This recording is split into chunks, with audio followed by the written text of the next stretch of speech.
Assalamualaikum warahmatullahi wabarakatuh. Pada video ini saya akan membahas materi motivasi belajar untuk memenuhi mata kuliah psikologi pendidikan. Ini nama saya Anantogo Duta Apriantoro, nomor induknya sekian 223080117, kelas V karyawan. Pada video ini kita akan membahas 5 bab. Yang pertama dari pengertian belajar, pengertian motivasi dan pengertian motivasi belajar, lalu teori-teori motivasi, lalu jenis-jenis motivasi, lalu prinsip-prinsip motivasi, dan selanjutnya yang terakhir adalah fungsi motivasi dalam belajar. Kita mulai dari motivasi dulu. Menurut Dimyati dan Mujiono, motivasi dipandang sebagai dorongan mental yang menggerakkan dan mengarahkan perilaku manusia, termasuk perilaku belajar. Sedangkan menurut Ratu Manan, motivasi adalah sebagai dorongan dasar yang menggerakkan seseorang bertingkah laku. Jadi, motivasi merupakan tenaga pendorong yang mendorong manusia untuk bertindak atau melakukan sesuatu. Selanjutnya yaitu pengertian belajar. Jadi menurut tokoh Slameto, belajar adalah suatu proses usaha yang dilakukan untuk memperoleh suatu perubahan tingkah laku yang baru secara keseluruhan sebagai hasil pengalamannya sendiri dalam interaksi dengan lingkungannya. Atau menurut M. Ngalim Purwanto dalam bukunya Psikologi Pendidikan, belajar adalah tingkah laku yang mengalami perubahan yang relatif mantap melalui latihan atau pengalaman, karena belajar menyangkut berbagai aspek kepribadian baik fisik maupun psikis. Jadi pengertian dari belajar adalah belajar merupakan suatu proses perubahan tingkah laku yang merupakan sebagai sebab akibat dari pengalaman atau latihan. Selanjutnya adalah pengertian motivasi belajar. Ini menurut para ahli, yang salah satunya adalah Tajab tahun 1994, motivasi belajar adalah keseluruhan daya penggerak psikis di dalam diri siswa yang menimbulkan kegiatan belajar, menjamin kelangsungan kegiatan belajar, dan memberikan arah pada kegiatan belajar itu demi mencapai suatu tujuan.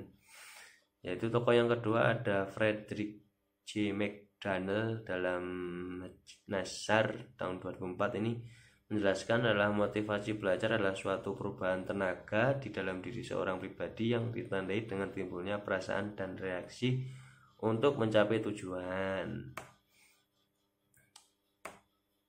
Jadi pengertian motivasi belajar adalah kondisi psikologis yang mendorong siswa untuk belajar secara sungguh-sungguh, yang pada gilirannya akan terbentuk cara belajar siswa yang sistematis, penuh konsentrasi, dan dapat menyeleksi kegiatan-kegiatannya. Selanjutnya ini adalah teori motivasi menurut Abraham Maslow atau teori kebutuhan, yang meliputi kebutuhan psikologis, kebutuhan rasa aman, kebutuhan cinta kasih, kebutuhan penghargaan, dan aktualisasi diri. Berikut penjelasannya. Kita mulai dari kebutuhan fisiologis dulu ya. Kebutuhan fisiologis adalah kebutuhan yang harus dipuaskan untuk dapat tetap hidup, termasuk makanan, perumahan, pakaian, udara untuk bernapas, dan sebagainya. Selanjutnya ada kebutuhan rasa aman.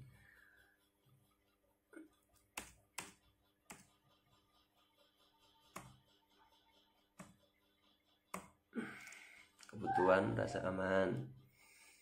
Ketika kebutuhan fisiologis orang telah dipuaskan, perhatian dapat diarahkan kepada kebutuhan akan keselamatan. Keselamatan itu termasuk merasa aman dari setiap jenis ancaman fisik atau kehilangan.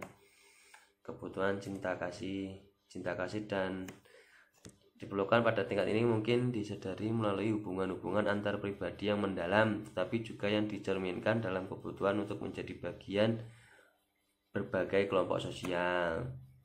Selanjutnya kebutuhan penghargaan, percaya diri dan harga diri, maupun kebutuhan akan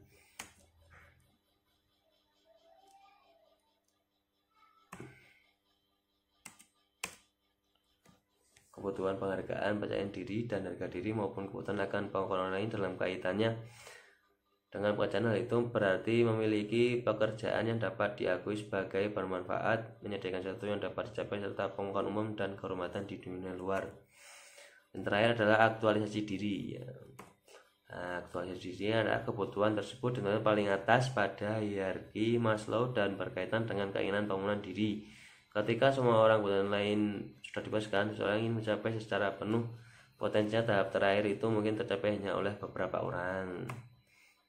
Jenis-jenis motivasi. Motivasi dilihat dari dasar pembentukannya. Ada motif-motif bawaan. Motif bawaan adalah motif yang dibawa sejak lahir. Jadi motif ini tanpa dipelajari. Contohnya dorongan untuk makan, dorongan untuk bekerja, berjalan, minum, dan lain-lain.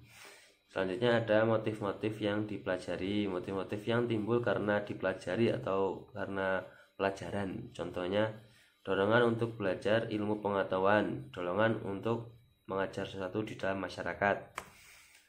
Nah, yang selanjutnya ada motivasi jasmania dan rohania. Untuk motivasi jasmania, yaitu termasuk motivasi seperti refleks, insting, otomatis dan nafsu. Selanjutnya adalah motivasi rohania, yang termasuk motivasi rohania adalah motif kemauan atau keinginan dari seseorang. Yang selanjutnya ada motivasi positif dan negatif.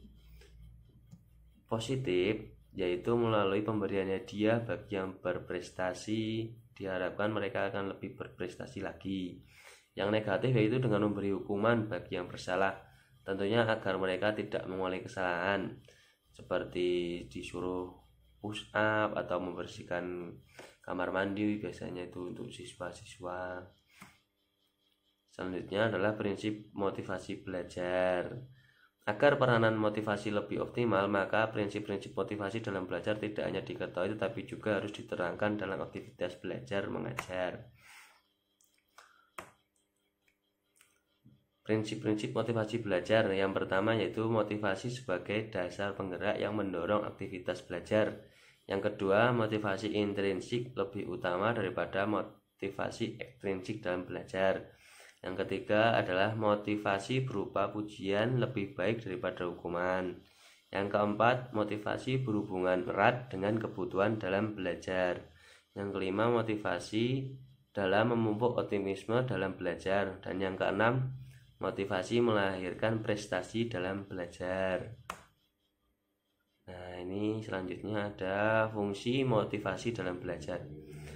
Dari yang pertama ini adalah sebagai pendorong perbuatan, yaitu mempengaruhi sikap apa yang seharusnya anak didik ambil dalam rangka belajar. Yang kedua adalah sebagai penggerak perbuatan. Dorongan psikologis yang melahirkan sikap terhadap anak didik itu merupakan suatu kekuatan yang tak terbendung, yang kemudian terjemah dalam bentuk gerakan psikofisik. Dan yang terakhir yaitu sebagai pengarah perbuatan. Tujuan belajar sebagai pengarah yang memberikan motivasi kepada anak didik dalam belajar.